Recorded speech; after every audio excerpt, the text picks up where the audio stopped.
Welcome back to Saturday Agenda. So both Israel and Iran are bracing for more attacks, despite urgent calls from world leaders to de-escalate to avoid an all-out war.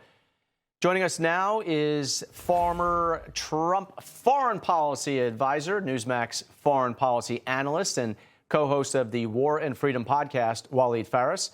And with us, of course, on set here, our special guest, a distinguished professor at Touro University and Newsmax contributor, Thane Rosenbaum, author of that book, Beyond Proportionality, Israel's Just War in Gaza, ... and Iran.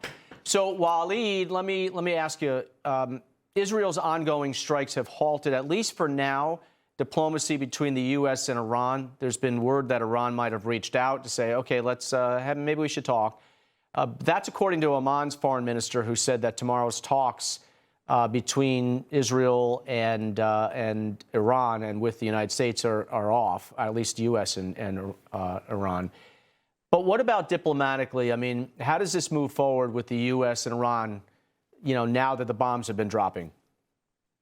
Well, basically, the reason why the Islamic regime in Iran's operatives have rushed, or the negotiators have rushed to our administration, which was projected, is because they lost. That first wave that the Israelis have conducted over Iran has basically targeted not just the nuclear scientists and some of the components of the project, but more importantly, they've targeted the heads of the regime, the most important commanders, the head of the IRGC, the chief of staff of all ground forces of the Islamic Republic. That by itself has reduced the ability of the regime in Tehran to do much and to control everything that is going on, all the weapon system. And of course, I could add quickly the anti-aircraft missile, et cetera, et cetera. That Israeli strike forced the regime to run and ask the Trump administration, we would like to talk to you. The problem is with time, because Israel has said, this is not going to be a 1 or 2 days, a ballad. It's going to be more than that. What is it that the regime now can offer? Yes, they were discussing, they had many things to offer, but now what is it? That the nuclear system is not going to be anymore as consistent as it was before. Good point. So, Thane, you had a senior Iranian official said that Tehran will target the regional bases of any country that assists Israel. We assisted them, so we'll see what comes about from that.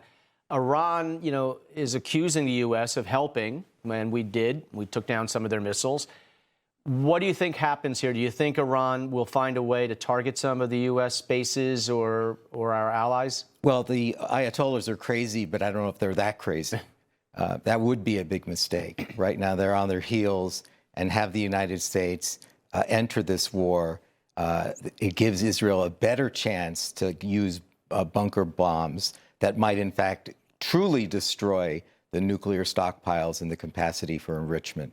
But remember, Rob, I think the Iranians are looking at us as if we sucker them anyway, because by making it seem as if there was going to be a meeting in Oman, that they thought, well, the Israelis are certainly not going to attack. It was if the United States created a misdirection, a smokescreen. Now, I don't know, Donald Trump is a good negotiator. I don't know how cagey he was with Witkoff, but that would have been a brilliant move to say, look, while they still think we're talking, the Iranians love to stall, so let's let them think they're stalling, and meanwhile unleash the Israelis to finally create a preemptive attack.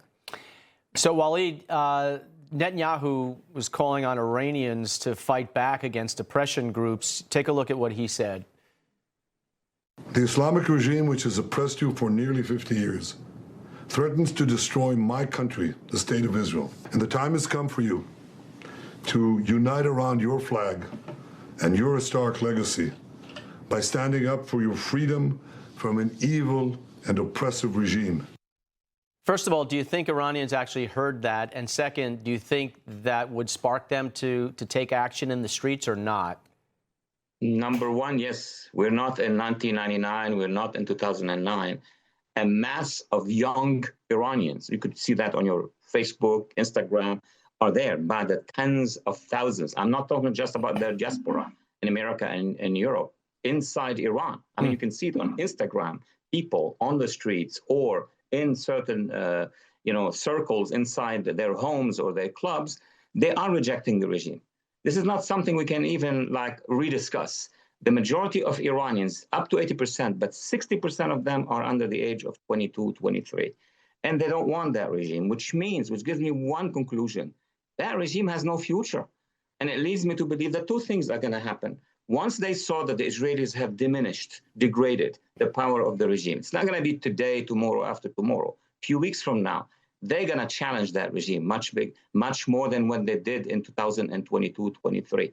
So the future belongs to this youth. And that's why I conclude very quickly, but I'm still watching. What is the advantage of us negotiating with a regime that is going to be going?